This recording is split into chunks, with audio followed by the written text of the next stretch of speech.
Welcome to Inside the Line, real stories by real cops. I'm Dave. That's Dale. We got a great one of my favorite topics. Because you wrote the title, Dave. Why wouldn't it be your favorite? It's a favorite title, so I wrote the title. That's why. Plus, finally listen to me. So here's our title, Victorious Vigilantes, Fight, Flight, You Decide. You decide. That's right, because we're not going to advocate one way or the other, meaning we're not going to tell you that if someone tries to steal your car, tries to break into your house, tries to kidnap one of your kids, that you should fight them, that you should pull out a weapon and shoot them or pull out a knife and go to town on them, because that's a personal decision based on your instinct. Nor are we going to tell you to be passive and let them take advantage of you. So we're going to walk the thin blue line right in the middle of the road, Dave. You have to make your own decision, but we're going to give you some insight on what some people have done very recently due to the climate in this country in regards to their fear of crime. But before we get to that, we're going to go old school on them. You remember the People's Court, Dave? Of course. Doug Llewellyn? Doug Llewellyn. He was famous for a quote. I'm going to play it right now. I'm Doug Llewellyn, thanking you for joining us and reminding you, if you're involved in a dispute such as this with another party and you just can't seem to work it out, don't take the law into your own hands. You take them to court. How incorrect is that in today's climate, Dave?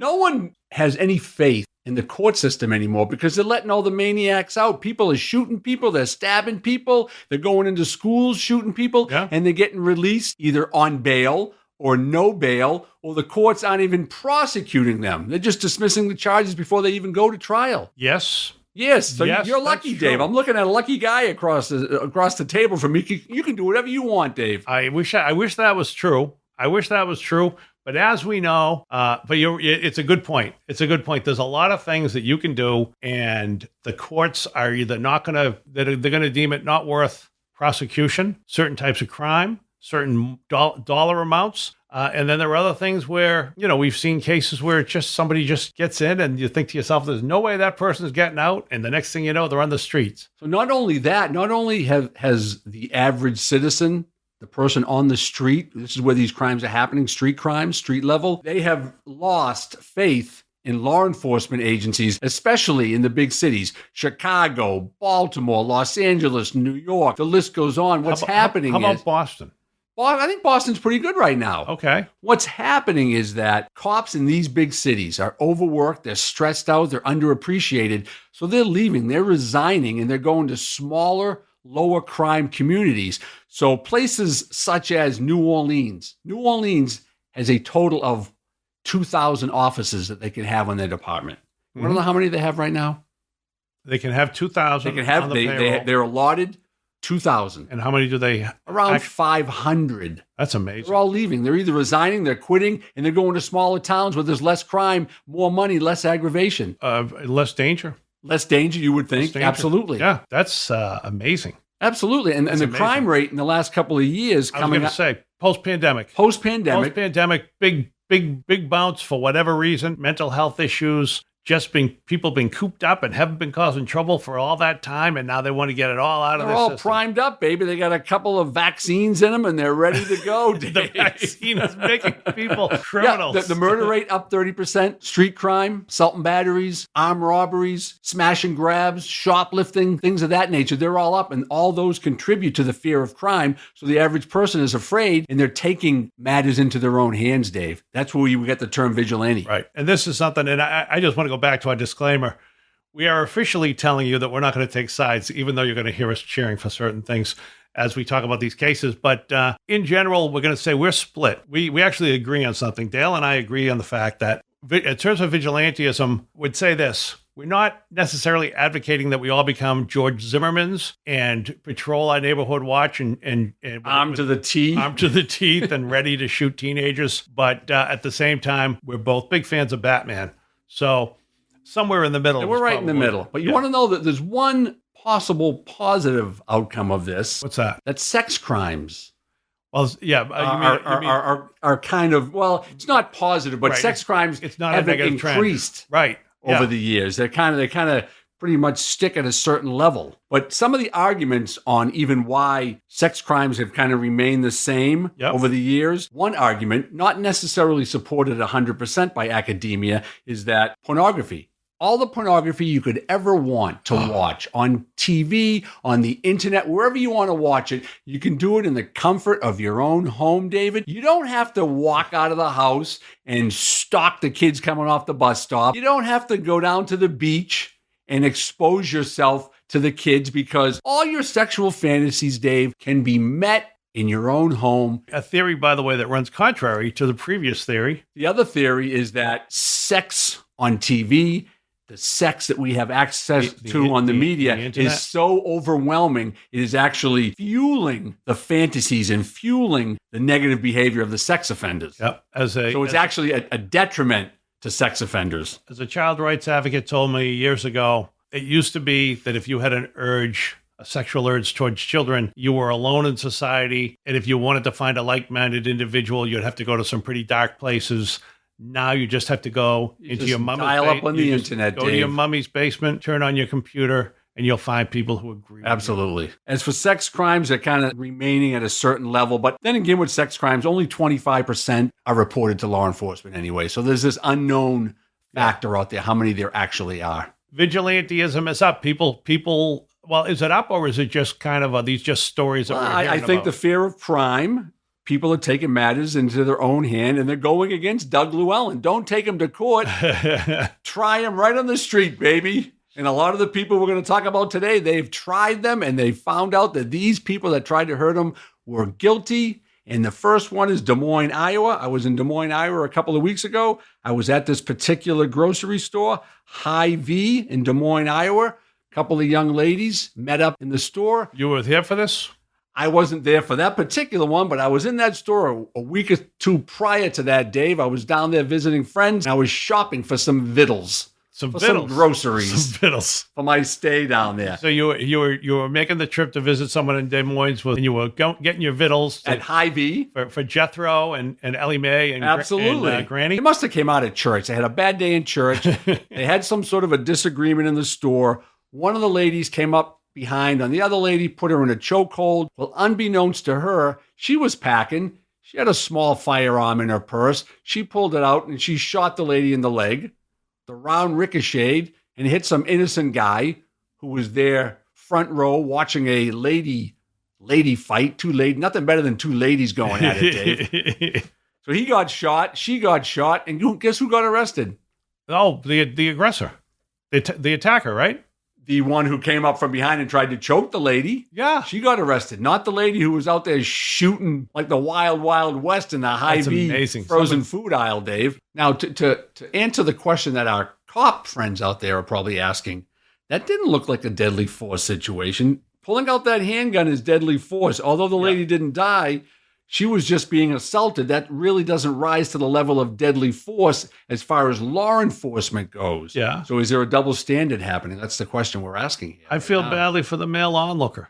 His career as a field goal kicker is ended.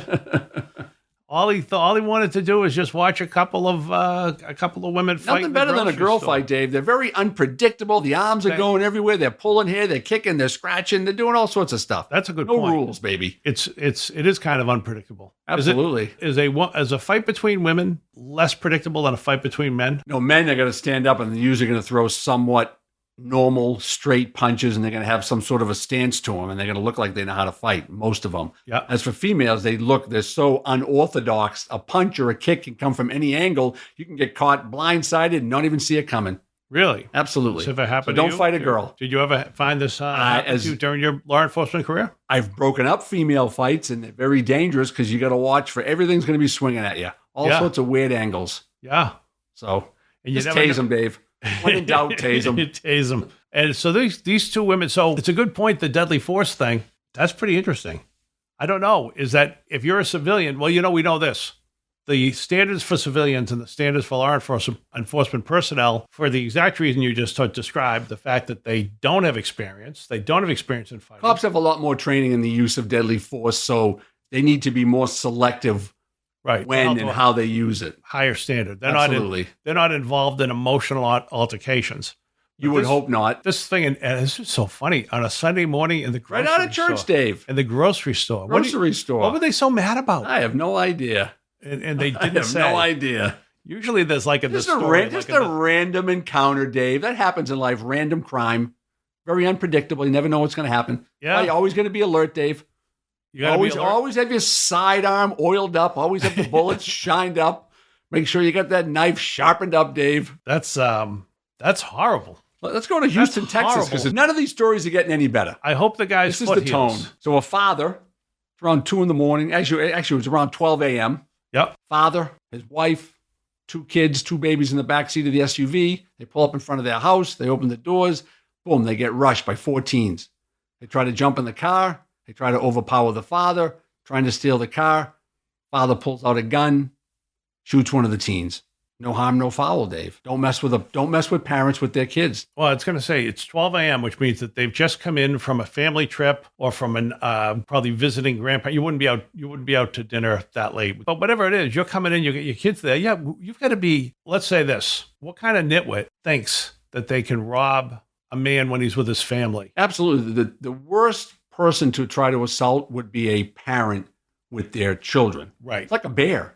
Yeah. When do bears attack? When they think their little cubs are going to be taken advantage of. When do coyotes attack? When do coyotes when do attack? raccoons attack? Any kind of animal is going to protect their young. Yeah. So as for nitwits, criminals are much farther. Me and you could be classified as nitwits. Well, nitwit 1 and nitwit 2. One of us could. One of them. Okay.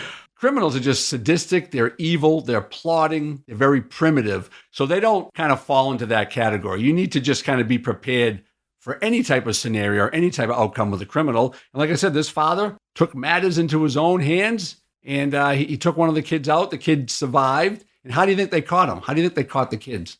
One was injured. One was shot. Okay. So they caught... Not through good police work, but go ahead. Yeah. I bet it was through good... Whoa. I don't know. What did he do? Well, the kid just showed up at the hospital. Oh, He had a okay. gunshot wound. All right. So they were looking for somebody in the emergency room, and they just said, if anyone's got a gunshot wound... Any let us gunshot wounds here in Houston, Texas? There's probably not a lot on a Friday night, but there could be a lot. Oh, there's not a lot on a Friday night. In Chicago there is. Maybe in Houston there isn't as many as Chicago. Okay. That's a common police tactic. If someone gets shot or gets stabbed and the cops know about it, they'll put a bolo out to the local departments. Then the local departments will check the local hospitals to see if there's a gunshot wound or a stab victim that kind of just wandered in there. But most hospitals are pretty good at reporting that. They usually call us before we call them. Okay, that's the other thing. The emergency rooms, do they call police when they get a gunshot? Absolutely. And so somebody comes in and they've got a gunshot in the abdomen. They go, I was cleaning my gun and it went off. Well, they can say whatever they say, but... Right. But they're not going to Most believe that. ER doctors and nurses are pretty savvy, especially in like high crime areas. Let me ask you this question. You're on patrol. It's a Friday night. You get a call from the hospital. It says we had somebody come in with a gunshot wound, knife wound, whatever it is. You haven't got a call about anybody fitting that description. Do you follow it up and stop in? Absolutely. You're going to show up. And at that point, if you can speak to the person who has been shot or stabbed, depending on if they want to give you information, if they can give you information. Some people don't want to be a victim. I went to a stabbing before and the guy didn't want to tell who it was. He knew who it was. There was no one else stabbed other than him. Yep. He was stabbed. He was the only victim. Whoever stabbed him fled the area. He knew who it was. Yep. And he says, I don't want to speak to any officers. I'm fine. They're going to stitch me up. I'll take care of it myself. I might know that guy. You might know that guy. I might know that He guy. died of a heroin overdose a couple of years ago. I don't think you know him. I might know that guy. Okay. If I don't know him, I know somebody who had the exact same scenario in the exact same community, maybe a few years earlier. But he got stabbed. He wouldn't tell me who it was. And he goes, well, I'm going to take care of it. And I don't know what he meant by I'm going to take care of it. Yeah. I felt it was better. Well, not as long to as you ask. don't find any more bodies coming up the next couple of days, you're probably all set. Well, I wasn't going to look. I wasn't going to look, but I don't know what the deal was. I just figured. Yeah, sometimes curiosity, becoming too curious, gets you in trouble. So if they don't want to be a victim and there's no other victims around, then just you have to leave it. Nothing you can do about it. Yeah. Someone will always be stabbed or shot, especially in bad communities, especially in high crime communities. So this teenager shows up and he winds up at the hospital and they wind up. I'm sure this is justifiable. Absolutely, it is. You've come and If someone tries to steal your car, they have a weapon, you have a weapon, you have your kids. You put all the factors together. You take the kids out. Same scenario. As long as they are armed and they're trying to steal the car and he's in fear, one of the big elements for any time you use force, especially deadly force, is I was in fear for my life. Yep. I was in fear for my safety.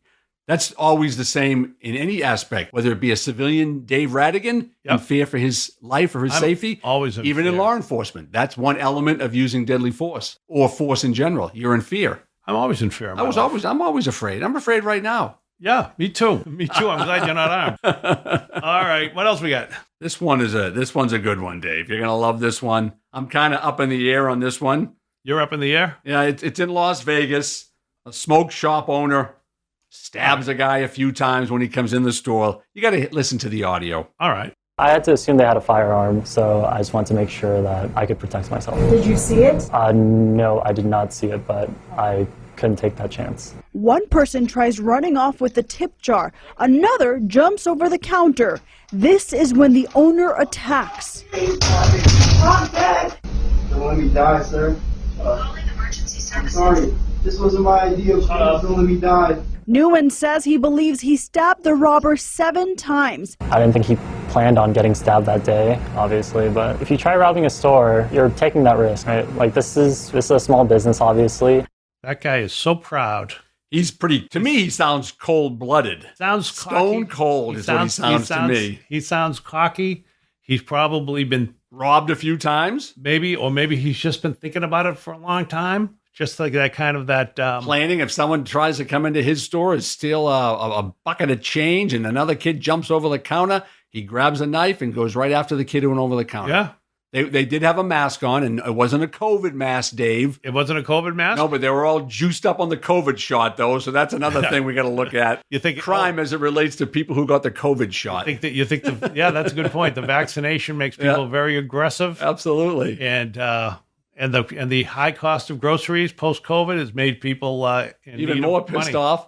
Now, what strikes me on this one is that 2 kids walk in with a mask and they're going to rob the store. Right. One kid grabs some change. No weapon has been shown at this point. But one guy grabs some change, like a bowl of change. Of change. Okay. He takes off.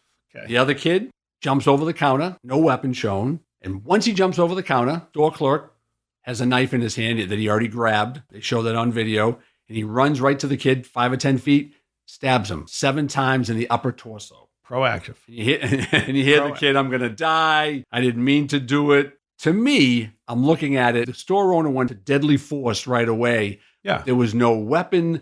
There was no threat toward him. The only thing the kid did was come in with a mask on and jump the counter. However... the only thing he did was come in with a mask and jump the counter.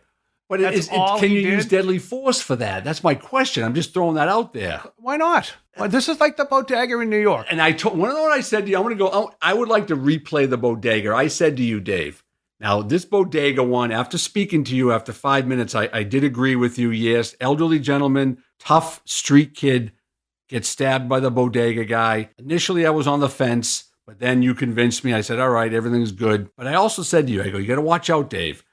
This incident right here is going to give other store clerks power to say, oh, someone comes in and gives me a hard time, I'm just going to stab him to death. And that's what happened in this situation. I don't know if it's justified. I know he wasn't charged.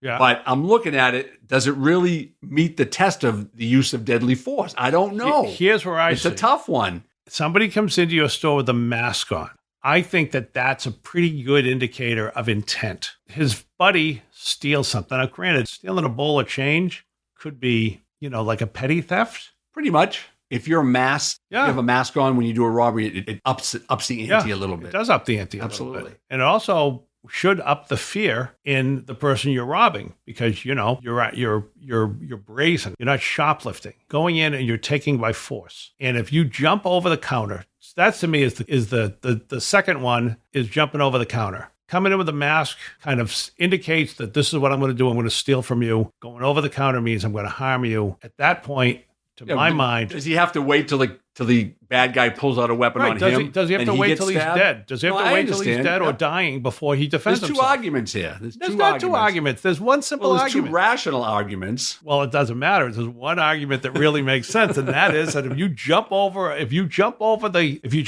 counter, your intent is to take by intimidation or take by violence. Well, that's what the store owner believe, and I think in that jurisdiction in Las Vegas, they're gonna support that, and that's the way it's gonna be. Can I tell you what I would say if I was a woke prosecutor? Yeah, give me the other aspect of this.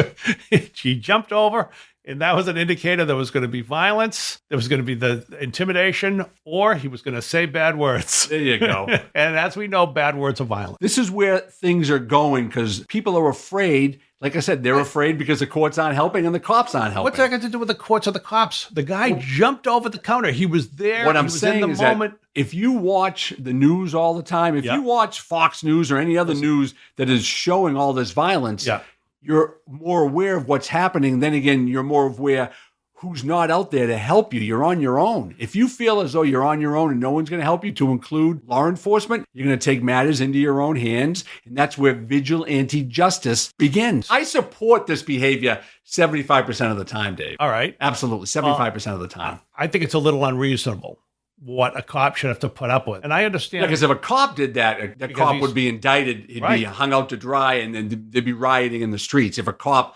used deadly force on someone when there was no weapon shown. Absolutely. Cop would be done. It's a tough one. In a civilized society, you just look at it both ways and you're like, this is a tough one. We just can't give everyone a pass because of the current climate in this country. That's a good transition into this next one. Excellent. And it's right up your category because the guy, owner of the convenience store, 80-year-old vet, I believe he's a veteran. You believe he's a veteran? I believe he is. I thought I heard how old is 80 he? years old. It was around 2 a.m. out in California, Norco, California. And what's he do? He owns a convenience store, liquor store, lottery store, cigarettes, all the vices, Dave. One store. One store. Open at what time? It's around 2:33, somewhere in the a.m. morning. 2:30? Yeah, Dave, if he owns the place. If you're an alcoholic or a scratch ticket addict or you like some cigarettes, you're going to go somewhere where it's open, and he's open. So he's in the store, and he sees through his cameras in the parking lot, he sees 4 nitwits pull up in a car, and they're all armed. He sees them out of the car loading up their weapons. So he grabs his shotgun. Yep. He waits in the corner of the store. One of the nitwits comes in, points his rifle at him. The old guy pulls the trigger to the shotgun, shoots the guy, and almost blows his arm off. And you hear the guy screaming, he just shot my arm off. So moral of that story is don't ever mess with an 80-year-old guy, especially if he was in the military, because you got to assume that's either Vietnam or the Korean War, more likely Vietnam. He's a maniac, Dave. Why do you want to make this guy a military veteran? We don't know that he's a military veteran. It makes the story sound a lot better. It does sound I'm going to a throw little bit Marine better. Corps in there. I could throw Air Force cook or something like that, Dave, however you want to play it. Air Force golfer? Air Force golfer.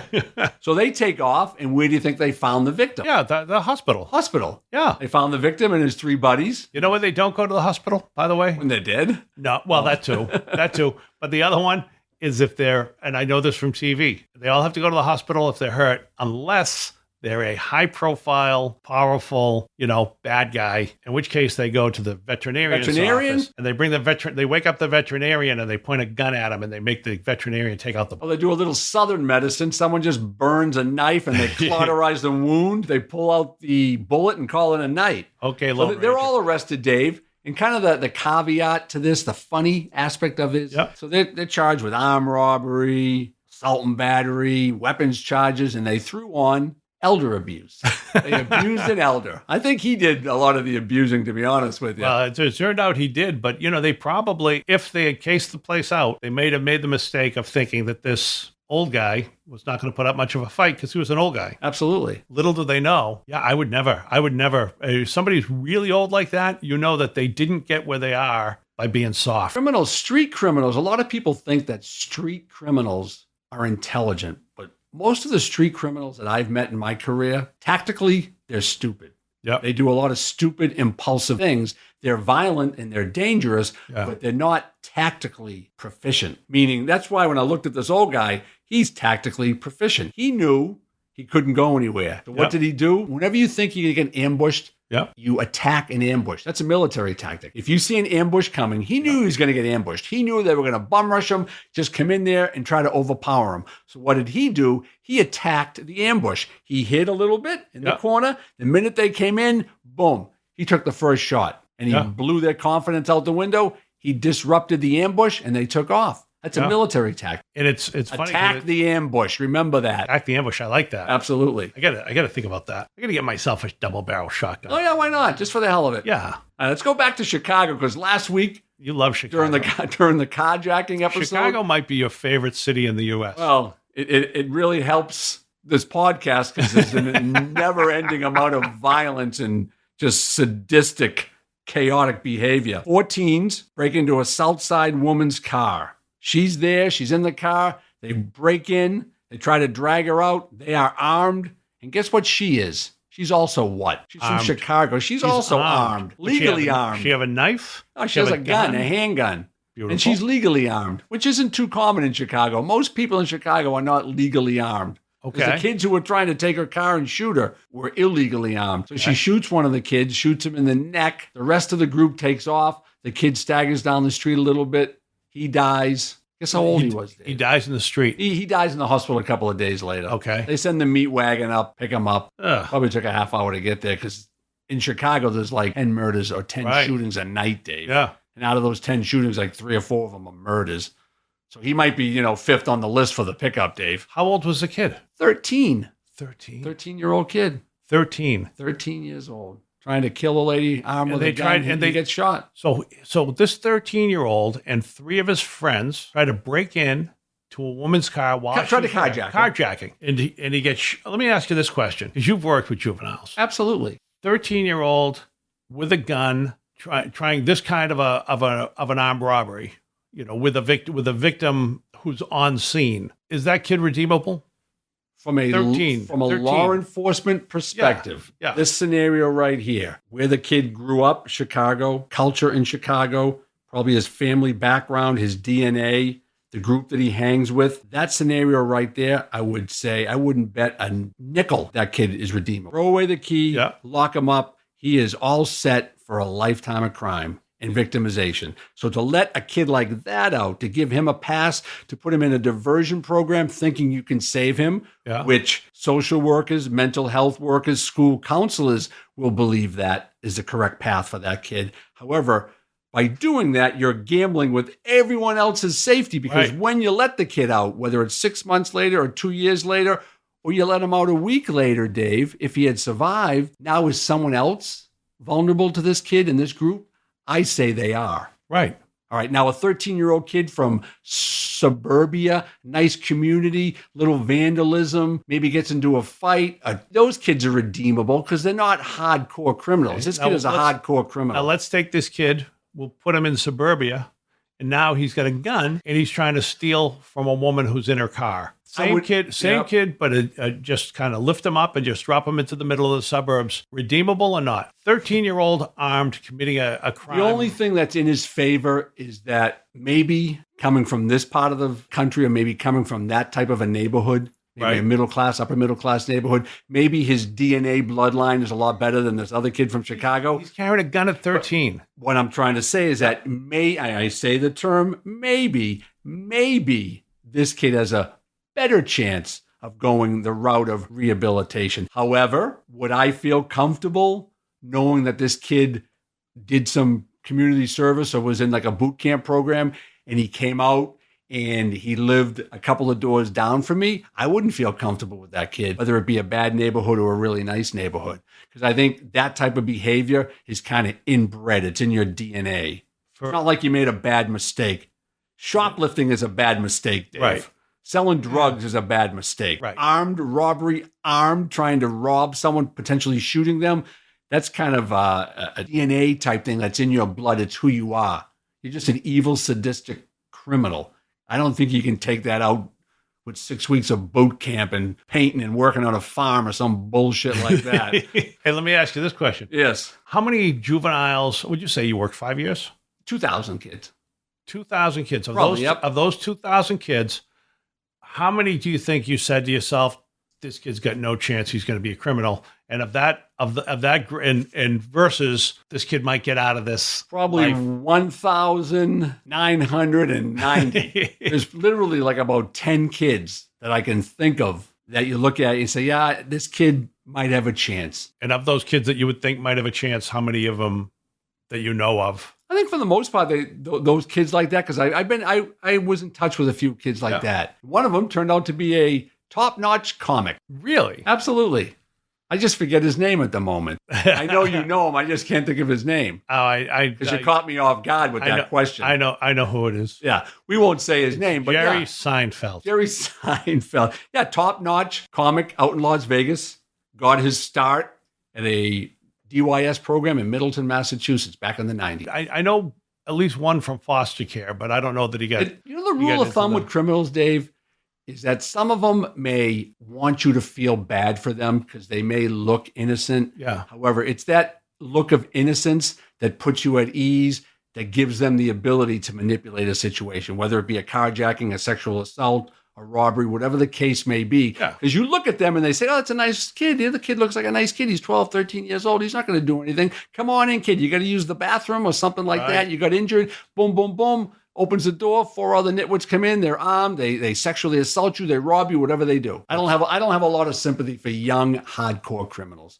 Right. 12 years old or 18 doesn't matter. And at 13, if you're carrying a gun and you're robbing somebody at gunpoint, you're a hardcore criminal. I wouldn't bet any money that you can rehabilitate that kid.